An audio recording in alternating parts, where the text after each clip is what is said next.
Yoki est le démon le plus puissant du royaume des démons, destiné à tuer le groupe de héros et à assurer la victoire du roi des démons, mais il y a juste un problème. Il est amoureux d'un des membres du groupe de héros. Le groupe de héros est enfin arrivé devant le château des démons et a accompli toutes les quêtes secondaires, il est donc certain d'être assez fort pour gagner. Cependant, en entrant dans le château, il tombe sur un général démoniaque de bas niveau, Yoki, qui les écrase littéralement. Peu importe le nombre de coups surpuissants qu'ils utilisent, Yoki parvient à les surpasser, finissant par rendre tous les héros inconscients. Mais au lieu de les achever, il commence à soigner leurs blessures, car il ne voudrait pas qu'ils meurent à cause de lui. C'est alors qu'il remarque que la magicienne de soutien du groupe de héros est en fait plutôt mignonne. Il passe 10 bonnes minutes à la regarder, mais ses subordonnés arrivent et trouvent étrange qu'il reste debout devant la jeune fille inconsciente depuis un certain temps. Il lui demande s'il va achever les héros afin qu'ils puissent poursuivre leur journée, mais Yoki répond qu'il ne veut tuer personne. Il demande plutôt à ses subordonnés de déposer les héros dans un village voisin avant qu'ils ne se réveillent. Ils commencent donc tous à traîner les corps, et Yoki est déçu d'avoir raté sa chance de tenter sa chance. Un mois plus tard, Yoki fait son rapport au Seigneur Démon, et apparemment, les héros ont tenté de s'introduire 13 fois de plus au cours du mois dernier, et à chaque fois, Yoki les a assommés et déposés dans un endroit sûr. Le Seigneur Démon le félicite d'avoir si facilement maîtrisé les intrus, mais lui demande pourquoi il ne les tue pas. Yoki invente une excuse et répond que les héros sont si faibles qu'il ne pense pas que cela vaille la peine de les tuer, mais en réalité, il n'aime tout simplement pas tuer des gens. Le Seigneur Démon lui dit que s'il ne veut pas les tuer, il devra demander à ses subordonnés de le faire à sa place. Mais Yoki sait très bien que ses subordonnés n'auraient aucune chance de vaincre ces héros, et même s'ils y parvenaient, il ne voudrait pas laisser mourir cette jolie fille.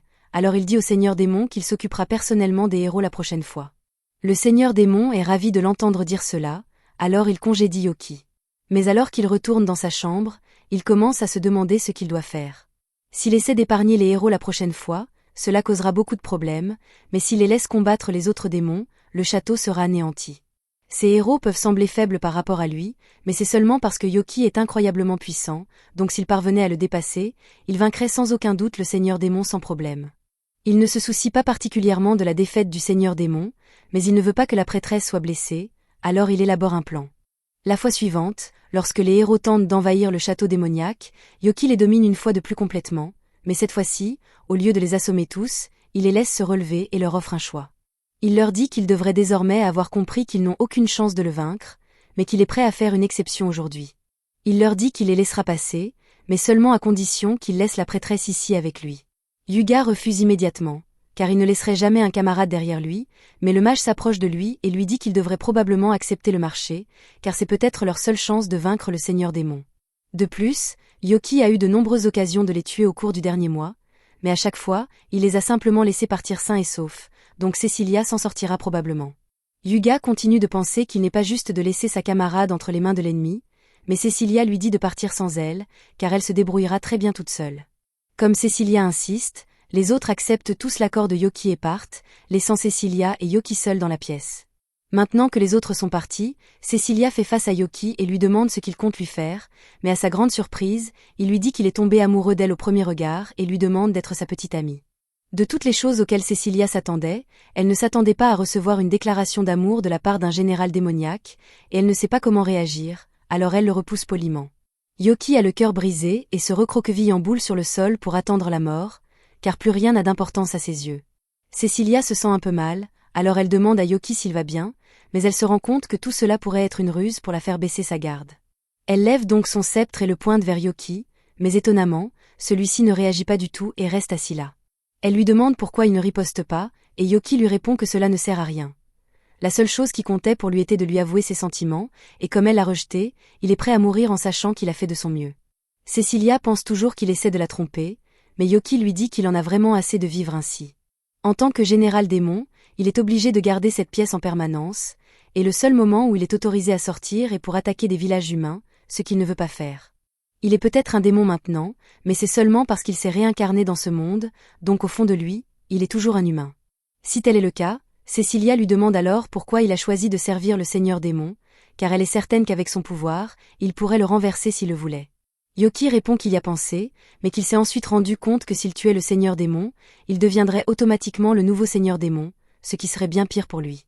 Il a donc choisi de vivre sa vie comme un simple garde de bas niveau afin d'éviter autant que possible les dégâts. Sa vie était sombre et insupportable, mais tout a changé lorsqu'il a vu le visage de Cecilia. Il ne la connaissait peut-être que depuis un mois, et oui, il avait passé la plupart de ce temps à l'assommer, mais cela avait été le meilleur mois de toute sa vie de démon, et maintenant que c'était fini, il se moquait de ce qui allait lui arriver. Cécilia lui dit d'arrêter de parler ainsi, car s'il est vraiment humain à l'intérieur, comme il le dit, il n'est pas trop tard pour lui de mener une vie épanouissante. Quelques jours plus tard, après avoir vaincu le Seigneur Démon, le groupe de héros retourne dans la capitale où le roi les remercie pour leurs efforts courageux. Il déclare que les 3 prochains jours seront consacrés à la célébration des exploits du groupe de héros. Mais au même moment, à l'extérieur de la ville, Yoki vient d'arriver et se prépare à commencer sa vie d'humain. Cécilia lui a donné des indications pour se rendre ici, il ne lui reste plus qu'à se fondre dans la masse et il pourra passer du temps avec elle, mais avant cela, il doit se débarrasser de sa corne, ce qui va certainement lui faire mal. Pendant que le défilé en l'honneur des héros bat son plein, Yoki se rend à la guilde des aventuriers et demande à s'inscrire. Le type au comptoir est agacé par Yoki, mais pas parce qu'il ne l'aime pas, c'est parce qu'il est paresseux et qu'il voulait passer la journée sans avoir à travailler. Comme Yoki veut s'inscrire, il sort un formulaire d'inscription et le lui tend pour qu'il le remplisse. Une fois le formulaire rempli, Clément le traite et crée une carte de guilde pour lui. Il explique que Yoki devra commencer au rang F, mais qu'il pourra gravir les échelons jusqu'au rang S en accomplissant des quêtes et en améliorant sa réputation. Une fois que Yoki a confirmé qu'il comprenait les règles, Clément s'apprête à lui remettre sa carte de guilde, mais avant cela, il lui dit que la réémission de ses cartes est extrêmement pénible, et qu'il ferait mieux de ne pas la perdre. Plus précisément dans les 3 prochains jours, car Clément est le seul à être de service jusqu'à la fin du festival des héros, et il ne veut pas avoir à s'occuper de toutes les formalités administratives. Yoki promet d'être prudent, prend sa carte et part accomplir quelques missions. À la fin de la journée, il a gagné pas mal d'argent. Il n'a pas encore rencontré Cécilia, mais son plan est de travailler comme aventurier pendant un certain temps et de réussir suffisamment pour être digne d'elle. Après tout cela, lorsqu'il lui déclarera à nouveau sa flamme, elle ne pourra que l'accepter. Au cours des jours suivants, Yoki se rend régulièrement à la guilde pour accepter autant de quêtes que possible. Et il commence déjà à attirer un peu l'attention, car les gens sont surpris de la rapidité avec laquelle il grimpe dans le classement. Aujourd'hui, il accepte 5 nouvelles quêtes, alors il se dirige vers le bureau de Clément et lui demande de les traiter pour lui, mais Clément est énervé car il ne comprend pas pourquoi Yoki lui apporte autant de travail alors qu'il y a une autre réceptionniste juste à côté.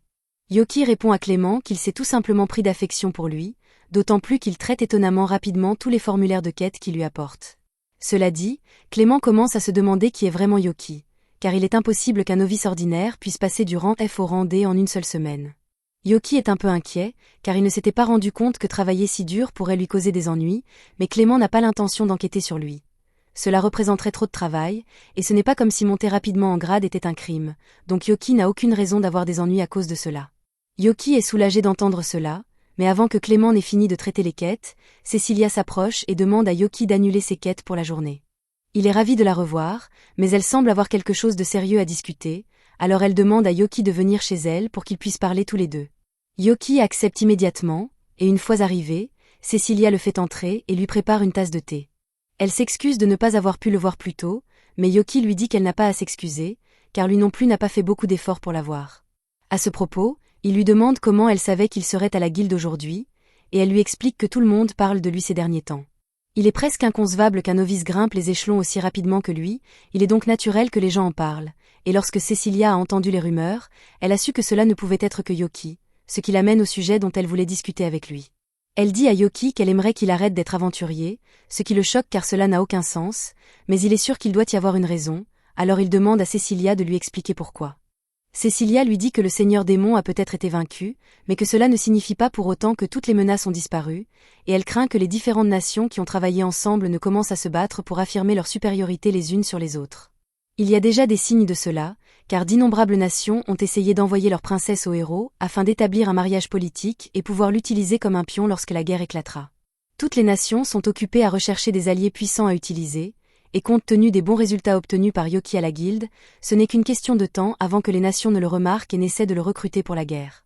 Soit cela, soit elles le considéreront comme un ennemi et sa nouvelle vie en tant qu'humain sera ruinée. C'est pourquoi Cécilia veut qu'il cesse d'être aventurier, et Yoki comprend pourquoi elle s'inquiète, mais il a des factures à payer et l'aventure est le seul moyen pour lui de gagner de l'argent. Cécilia le comprend, c'est pourquoi elle dit qu'elle est prête à l'engager personnellement. Cependant, elle n'a pas assez d'argent pour payer quelqu'un d'aussi fort que Yoki à sa juste valeur, alors pour compenser la différence, elle lui propose de faire tout ce qu'il veut, car elle ne peut pas risquer de laisser la nation l'utiliser comme un pion dans la guerre. Yoki lui dit d'arrêter de s'incliner, car aucune nation ne pourrait le convaincre de participer à une guerre, et encore moins à un engagement, car après tout, la seule personne qu'il est prêt à épouser est Cecilia. Cecilia est soulagée d'apprendre que Yoki ne changera pas d'avis, et s'il est si sûr de ne tomber dans aucun piège, elle lui dit qu'il est libre de continuer à vivre ses aventures s'il le souhaite, mais qu'il devrait tout de même essayer de faire profil bas. À ce moment-là, on frappe à la porte. C'est la mère de Cecilia, qui souhaite rencontrer l'ami que sa fille a ramené à la maison. Elle demande à Yoki si Cecilia lui a déjà parlé de sa vie amoureuse. Dès qu'elle aborde le sujet, Cecilia devient gênée, mais sa mère continue quand même. Cecilia a reçu beaucoup de demandes en mariage récemment, qu'elle a toutes refusées, alors sa mère demande à Yoki s'il aimerait épouser Cecilia. Yoki veut absolument épouser Cecilia, mais il répond qu'il ne peut pas le faire pour l'instant car il ne se sent pas encore assez bien, alors une fois qu'il aura une vie stable, il lui fera à nouveau sa demande et elle pourra décider si elle veut l'épouser ou non. La mère de Cecilia apprécie la réponse de Yoki, car s'il avait dit oui, elle ne l'aurait toujours pas laissé l'épouser, mais sa réponse montre sa maturité, alors elle lui dit qu'il est le bienvenu dans cette maison à tout moment.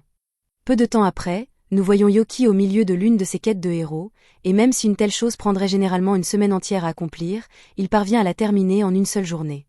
Cependant, alors qu'il s'apprête à rentrer chez lui, il est soudainement attaqué.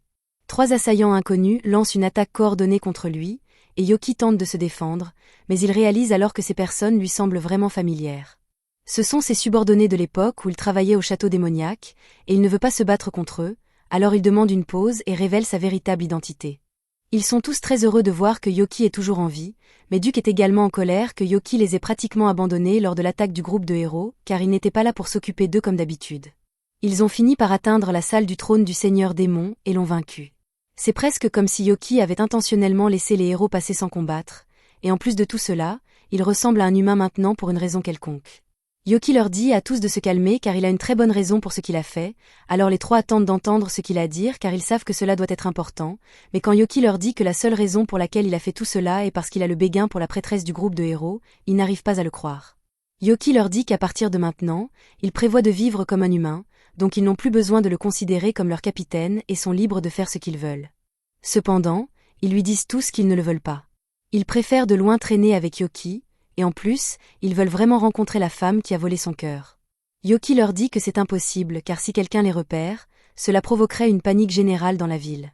Ils disent tous que ce n'est pas un problème puisqu'ils peuvent simplement cacher leurs traits démoniaques de la même manière que Yoki, et comme ils insistent tant, il accepte de les laisser venir, mais il les avertit que s'intégrer aux humains ne sera pas aussi facile qu'ils le pensent. Plus tard dans la journée, Yoki amène ses subordonnés rencontrer Cecilia après s'être déguisée, mais c'était beaucoup plus brutal qu'il ne l'avait prévu, surtout pour Apine, car Yoki a dû lui arracher ses plumes une par une. Ils s'assoient tous pour prendre le thé ensemble, et Cecilia dit qu'elle est ravie de les rencontrer, mais même si elle sait que ce sont des démons, ils n'en ont pas du tout l'air. Duke explique qu'ils ont tous fait de leur mieux pour ressembler le plus possible à des humains, et dans son cas, puisqu'il est un Dulahan, Yoki a fusionné sa tête avec son armure pour qu'elle ne roule pas. Duke semble vraiment bien s'entendre avec Cecilia, mais cela rend Yoki un peu jaloux car Duke ne parle jamais autant en sa présence, mais tout d'un coup, maintenant qu'il est devant une jolie fille, il bavarde sans arrêt. Duke explique qu'il ne parlait pas beaucoup à l'époque parce qu'il détestait Yoki. Yoki avait la réputation d'être un vrai casanier au château démoniaque, et même lorsque son supérieur lui criait de sortir et de tuer des humains comme un respectable général démon, Yoki le menaçait simplement de le battre jusqu'à ce qu'il finisse par abandonner et le laisse tranquille.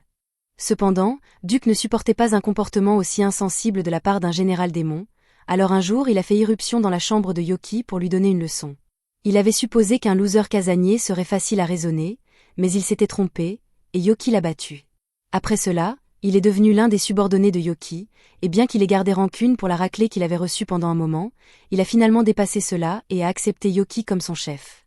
Il est sûr que c'était la même chose pour Apine et Sek, mais en parlant de ces deux, il ne sait pas où ils ont couru. Ce serait vraiment grave si quelqu'un d'autre que Cecilia découvrait leur véritable identité, alors ils entrent à l'intérieur pour aller les chercher, et ils tombent justement sur la mère de Cecilia dans le jardin avec Sek endormi sur ses genoux. Aqua les remarque approcher et demande si par hasard ils savent qui est ce garçon, alors il lui explique que Sek est un ami de Yoki. Yoki s'excuse pour tout problème que Sek aurait pu causer, mais Aqua lui dit qu'il n'y a pas besoin de s'excuser car elle adore passer du temps avec les enfants. Elle a trouvé Sek en train de courir dans le jardin, alors au lieu de s'inquiéter de détails insignifiants comme comment il est entré ici, elle a décidé de le rejoindre et ils ont joué à chat ensemble jusqu'à ce que Sek finisse par s'épuiser et s'endorme. Puisque Sek est localisé, Yoki demande à Aqua si elle a vu une fille avec Sek plus tôt, et elle le confirme, mais elle dit que la chef des servantes l'a emmenée il y a un moment, donc elle est probablement à l'intérieur maintenant. Cela ressemble à des ennuis en attente, alors Yoki et les autres se précipitent à l'intérieur pour la trouver, mais à leur surprise, ils voient Apin en train d'être formée à l'étiquette parfaite des servantes. Une fois que Sophia repère le groupe, elle leur explique qu'elle venait juste de finir de former la nouvelle servante, mais Cecilia l'informe que Apin n'est pas une servante, c'est une amie de Yoki. Sophia demande à Apin si c'est vrai, et elle le confirme, donc Sophia s'excuse pour la confusion et lui dit qu'elle peut partir si elle le souhaite. Yoki dit à Apin qu'elle devrait aller changer sa tenue de servante, mais à sa surprise, elle dit qu'elle ne veut pas être une servante et beaucoup plus amusant qu'elle ne le pensait, alors elle aimerait commencer à travailler ici, et Sophia n'a aucune objection, donc Apin est maintenant une servante officielle. À la fin de la journée, ils se préparent tous à partir et souhaitent bonne chance à Apin pour son premier jour en tant que servante, mais avant que Yoki ne puisse partir, Aqua le prend à part et mentionne que Cecilia n'a pas eu l'occasion de se détendre depuis des semaines. Alors elle prévoit de la forcer à prendre un jour de congé, donc si Yoki avait l'intention de l'inviter à un rendez-vous, ce serait le meilleur moment. C'est l'une des meilleures opportunités que Yoki ait jamais reçues, et il va s'assurer qu'elle ne soit pas gaspillée. Quand vient l'heure du rendez-vous, Cecilia arrive dans sa calèche, et Yoki est époustouflé par sa belle apparence dans sa tenue. Il dit qu'il va faire tout ce qui est en son pouvoir pour s'assurer qu'elle profite au maximum de son jour de congé, et elle trouve ça amusant qu'il prenne cela si au sérieux, mais elle a hâte de découvrir ce qu'il a prévu. Alors qu'il se promène en ville, Cecilia remarque que la boulangerie locale a un nouveau type de gâteau en stock, alors elle suggère qu'ils s'y arrêtent une fois leur rendez-vous terminé. En attendant, les deux continuent leur promenade dans la ville, et Yoki a du mal à détacher ses yeux de Cecilia car elle est bien trop mignonne, mais jusqu'à présent, les choses se sont très bien passées, et Cecilia semble vraiment s'amuser. Ils passent bientôt devant une boutique d'accessoires et ils s'apprêtent à y entrer ensemble, mais il se trouve que Yuga et Mikana du groupe de héros passaient par là en même temps. Dès que Yuga la reconnaît, il interpelle Cecilia, ignorant complètement Yoki. Il dit que c'est une folle coïncidence qu'ils aient tous pris des jours de congé le même jour, et puisqu'ils sont tous là, il suggère qu'ils passent le reste de la journée ensemble.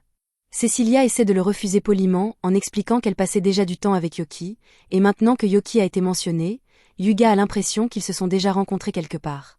Yoki lui dit que c'est probablement juste son imagination, et Yuga décide de laisser tomber pour l'instant. Il suggère ensuite qu'ils entrent tous ensemble pour que personne ne soit exclu, et il laisse à peine à Cecilia le temps de s'opposer avant de la mener à l'intérieur. Mikana est contrariée par toute cette histoire car le seul jour où elle a réussi à convaincre Yuga de sortir avec elle, cela arrive. Elle devine que Yoki était aussi en rendez-vous avec Cecilia, alors elle lui souhaite bonne chance car s'il parvient à faire tomber Cecilia amoureuse de lui, alors Yuga n'aurait d'autre choix que de se concentrer sur elle à la place.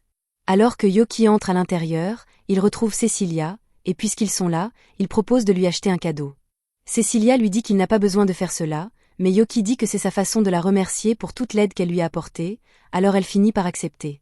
Yuga voit cela, et cela le rend immédiatement jaloux, alors il s'interpose entre eux et dit qu'il veut choisir des cadeaux pour tout le monde, essayant clairement de surpasser Yoki. Yoki choisit un collier qu'il pense ira très bien à Cecilia, tandis que Yuga choisit simplement le pendentif le plus cher de la boutique parce qu'il ne savait pas quoi d'autre acheter. Il essaie de faire mettre le pendentif à Cecilia, mais dans le processus, il fait accidentellement tomber son déguisement, et maintenant qu'elle ne porte plus son chapeau et ses lunettes, tout le monde dans le magasin la reconnaît instantanément, ainsi que les autres membres du groupe de héros. Ils sont instantanément assaillis par des fans et poursuivis dans la rue, ce qui fait que Yoki est séparé de Cecilia, et en essayant de la retrouver, Yoki finit par tomber sur le dernier membre du groupe de héros, Sœur Rêvant, alors qu'il est assailli par un groupe de filles, et il a l'air assez mal à l'aise. Yoki décide de l'aider, alors il distrait la foule en la dirigeant vers Yuga avant de saisir Rêvant et de courir dans une ruelle. Une fois qu'ils ont perdu la foule, Yoki s'attendait à ce que Rêvant le remercie au moins, mais il reste complètement silencieux. Alors il suppose que Rêvant n'est tout simplement pas du genre à parler beaucoup. Cependant, alors qu'il part, il entend Rêvant lui demander d'attendre, et il comprend immédiatement pourquoi Rêvant ne parle pas beaucoup. C'est parce que sa voix ressemble à celle d'une adolescente. Il évite généralement de parler devant une foule parce qu'il craint que les gens ne rient, mais Yoki n'a pas l'intention de se moquer de lui pour cela. Après tout le monde a des choses sur lesquelles il est complexé. Rêvant est soulagé d'avoir rencontré quelqu'un d'aussi compréhensif que Yoki, mais juste à ce moment-là, Yoki se souvient qu'il est supposé chercher Cecilia, alors il part en courant pour la retrouver. Le reste de la journée se passe sans autre problème, mais le lendemain matin, Yoki découvre que Cecilia a attrapé une fièvre à cause de tout le stress de la veille. Elle était déjà proche de son point de rupture, mais devoir gérer tous ses fans d'un coup la fait craquer, et Yoki a l'impression que c'était de sa faute.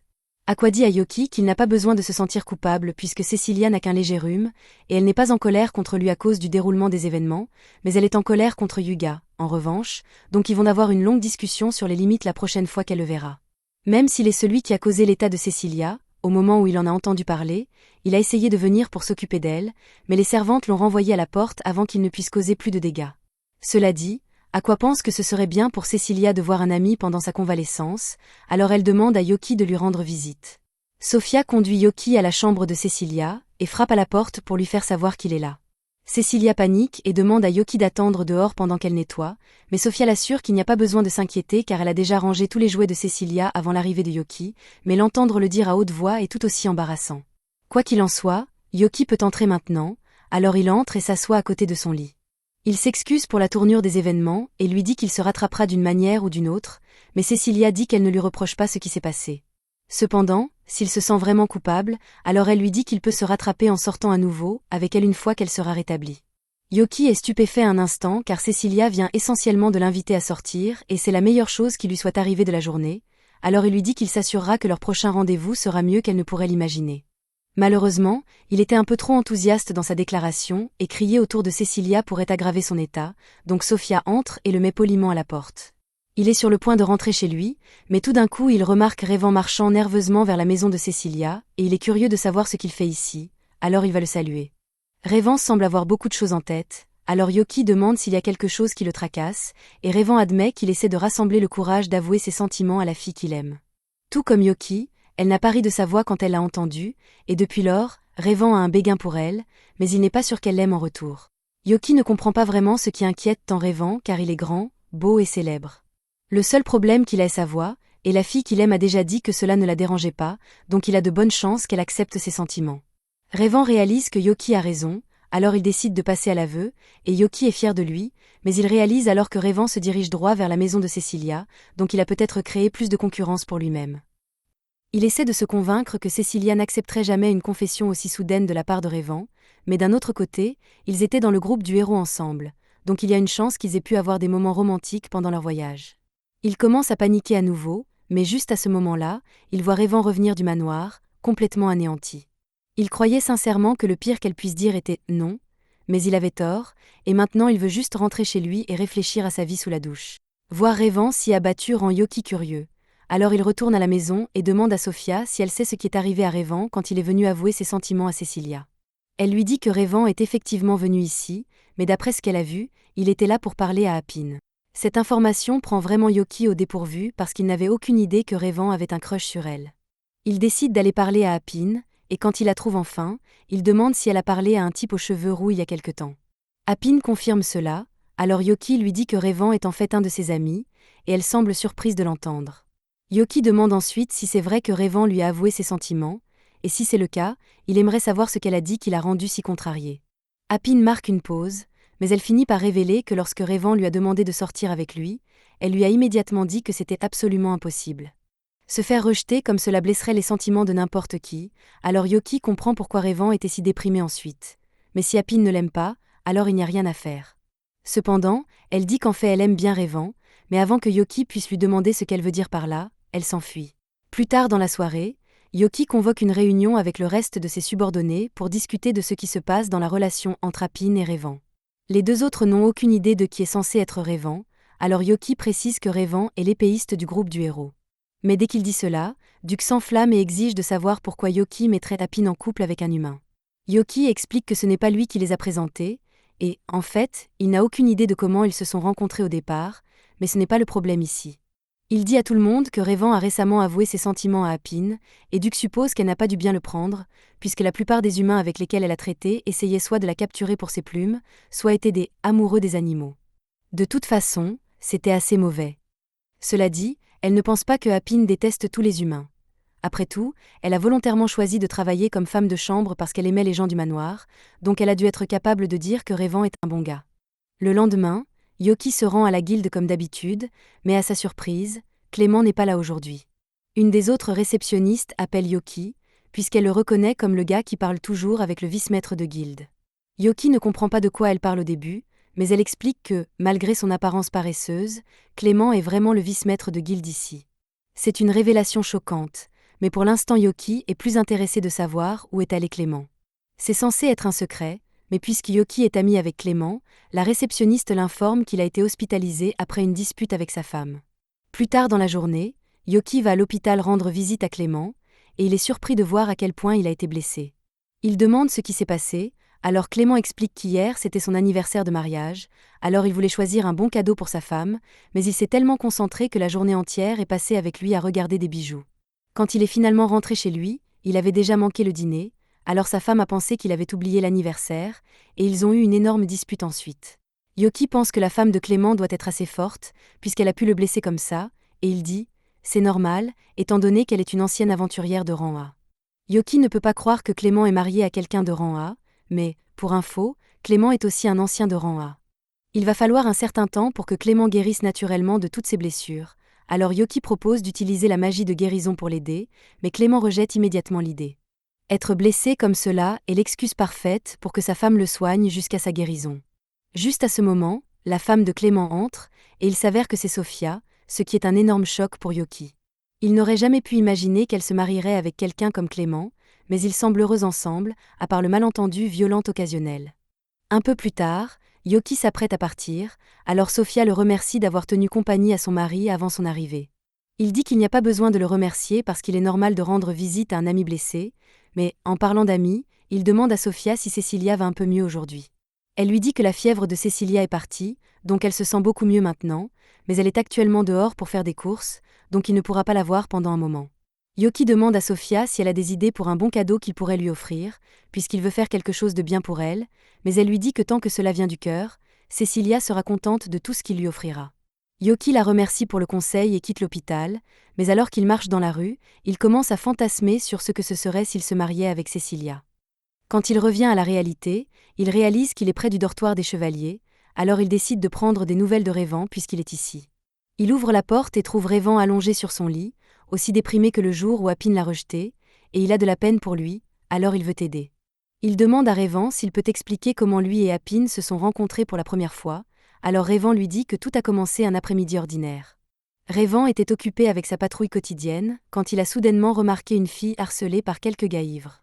Il a rapidement réglé le premier gars, et après que les autres aient réalisé qui il était, ils se sont tous enfuis, donc son travail ici était terminé. Puisqu'Apine était en sécurité maintenant, il s'est tourné pour partir, mais elle a soudainement attrapé sa cape pour le remercier. Rayvan lui a dit qu'il n'y avait pas besoin de le remercier puisqu'il faisait juste son travail, mais ensuite il a réalisé qu'il venait de révéler sa voix à une étrangère, et il a commencé à craindre qu'elle se moque de lui pour cela. Cependant, au contraire, Apine lui a dit qu'il avait une belle voix. Au début, il a pensé qu'elle plaisantait, mais Apine était aussi sérieuse que possible parce qu'elle aimait vraiment le son de la voix de Rayvan. Elle l'a encore remercié de l'avoir sauvé et est partie en courant pour finir ses courses de la journée, mais elle a laissé une impression durable sur lui. C'est pourquoi il a finalement trouvé le courage de lui avouer ses sentiments, mais cela ne s'est pas passé aussi bien qu'il le pensait. Il pense que c'était une erreur d'avouer si vite alors qu'ils se connaissent à peine, parce que cela l'a probablement mise mal à l'aise. Cependant, Yoki lui dit qu'il ne devrait pas abandonner si vite parce qu'il a le sentiment qu'il pourrait encore avoir une chance avec Apine, mais pour l'instant, il suggère que tous les deux devraient sortir un moment pour le remonter le moral. Yoki finit par emmener Rayvan à la bijouterie où il est venu avec Cécilia la dernière fois, parce qu'il n'a jamais pu acheter ce collier pour elle. Et pendant qu'ils sont là, Rayvan repère un beau pendentif qui irait très bien à Apine. Il n'est pas sûr de devoir l'acheter ou non, puisqu'Apine pourrait trouver bizarre de recevoir un cadeau de quelqu'un qu'elle connaît à peine, mais Yoki l'assure qu'elle appréciera l'intention qu'il y a mis, et sinon, elle est sûre d'aimer le design parce qu'il lui va très bien. Rayvan finit par décider d'acheter le pendentif, et puisqu'il ne veut pas que quiconque entende sa voix, il communique avec la caissière avec un stylo et du papier. Cependant, alors qu'il quitte le magasin, Yoki et Rayvan tombent sur Mikana, et elle est surprise de voir les deux dans une bijouterie ensemble. Elle demande ce qu'ils font ici, et Yoki répond immédiatement, disant qu'ils sont là pour acheter des cadeaux pour les femmes qu'ils aiment. Mikana savait déjà que Yoki a un crush sur Cécilia, donc elle n'est pas surprise par cela, mais elle n'avait aucune idée que Rayvan avait un crush aussi. Elle lui demande de tout révéler, mais Rayvan refuse de dire un mot en sa présence, et c'est entièrement de sa faute parce qu'elle s'est moquée de sa voix une fois, et depuis lors, il est trop complexé pour parler en sa présence. Mikana se sent mal à ce sujet et elle s'est déjà excusée, mais elle sait que s'excuser ne change pas ce qu'elle a fait, donc elle ne veut pas le forcer. Cependant, même si Rayvan ne veut pas lui parler, elle veut quand même entendre tous les détails sur son crush, alors elle l'invite, lui et Yoki, à déjeuner avec elle. Cependant, juste quand elle pense qu'ils seront enfin prêts à parler, Yoki et Rayvan commencent à se remplir la bouche de nourriture pour ne pas avoir à dire quoi que ce soit. C'était un plan parfait, mais dès que Mikana mentionne qu'elle pourrait raconter à Yoki des histoires sur Cécilia s'il lui parle, il abandonne immédiatement le plan. Mikana lui demande jusqu'où il est allé avec Cécilia, et il lui dit que ce n'est rien de spécial parce qu'ils ne sortent pas encore ensemble, et elle a apparemment reçu des tonnes de demandes en mariage, y compris une de Hyuga. Entendre cela rend Mikana un peu excitée, parce qu'elle ne comprend pas pourquoi il ne comprend pas déjà ses indices. Il a toujours été un peu étourdi, donc il lui arrivait parfois de tomber accidentellement sur elle et Cecilia en train de se changer ou de prendre un bain, et il est si populaire auprès des femmes qu'une foule énorme se formait toujours, peu importe où ils allaient. Ce n'était jamais vraiment intentionnel de sa part, mais son comportement insouciant a vraiment agacé Cecilia, et elle peut être terrifiante quand elle est en colère. Mikana demande ensuite à Rêvant à propos de son crush, mais Yoki la coupe parce qu'il ne veut pas qu'elle l'embête. Mikana promet qu'elle n'essaie pas de se moquer de lui pour son crush ou quoi que ce soit. Elle a juste quelques problèmes relationnels à elle dont elle voulait parler. La vérité est qu'elle a le sentiment que Hyuga la déteste à cause de quelque chose qu'elle a fait. Elle dit à Yoki que, bien que le rapport du royaume dise qu'ils ont revendiqué une victoire absolue sur le seigneur démon, ils ont en fait été vaincus plusieurs fois, et c'était par un général démon au hasard, rien de moins. Chaque fois qu'ils perdaient, ils se retrouvaient dans un village voisin avec toutes leurs blessures guéries pour une raison quelconque, mais peu importe combien de fois ils retournaient, ce démon continuait de les vaincre de la manière la plus humiliante. Yoki commence à se sentir un peu coupable puisqu'il a fait traîner leur défaite quelques fois pour pouvoir passer plus de temps à regarder Cecilia, mais pour sa défense, il n'essayait pas de les humilier. De toute façon, après chaque défaite, le groupe était forcé de mentir aux gens et de cacher le fait qu'ils avaient été vaincus, afin de préserver leur foi dans le groupe du héros. Mais les provisions s'épuisaient, et s'ils ne vainquaient pas ce démon bientôt, les gens perdraient toute confiance en eux. C'est alors que, lors d'une tentative, le démon en question leur a fait une offre. Il a dit qu'il les laisserait aller directement dans la salle du trône du Seigneur démon sans être contestés, mais seulement s'ils étaient prêts à laisser Cecilia derrière, et Mikana était celle qui a convaincu tout le monde de l'abandonner pour que Hyuga ne soit pas considéré comme un échec. Cecilia a fini par survivre, mais Mikana ne pense pas que Hyuga lui ait pardonné d'avoir fait un choix aussi cruel. Il agit toujours de manière amicale et joyeuse avec elle, mais elle peut dire que son opinion sur elle a changé. Cecilia doit aussi penser différemment d'elle après ce qui s'est passé, donc les choses ont été un peu gênantes entre eux. Yoki se sent en partie responsable de tout cela, parce que ce sont ses actions qui ont causé la fissure dans leur groupe, mais il ne peut pas faire grand-chose pour réparer cela. Il lui demande si elle a au moins essayé de parler à Cecilia de cela, mais comment est-elle censée faire exactement ? Elle ne peut pas juste sortir et dire qu'elle était prête à sacrifier Cecilia parce qu'elle se souciait plus de protéger l'honneur de Hyuga en tant que héros. Yoki sait que c'est un sujet difficile à aborder, mais si rien n'est fait, alors ils continueront tous à être mal à l'aise les uns avec les autres indéfiniment, alors il lui dit d'y réfléchir. Mikana réalise que Yoki a raison, alors elle décide de faire de son mieux pour se rattraper après tout. Rêvant décide aussi d'essayer de reparler à Appin, alors lui et Yoki retournent à la maison de Cecilia. Il finit par trouver Appin et s'excuse auprès d'elle d'avoir avoué ses sentiments si soudainement la dernière fois. Il lui tend ensuite le pendentif qu'il a acheté et demande si elle voudrait commencer en tant qu'amie, et Appin semble aimer cette idée. C'était la fin de l'épisode 3. Abonnez-vous pour ne pas manquer le prochain.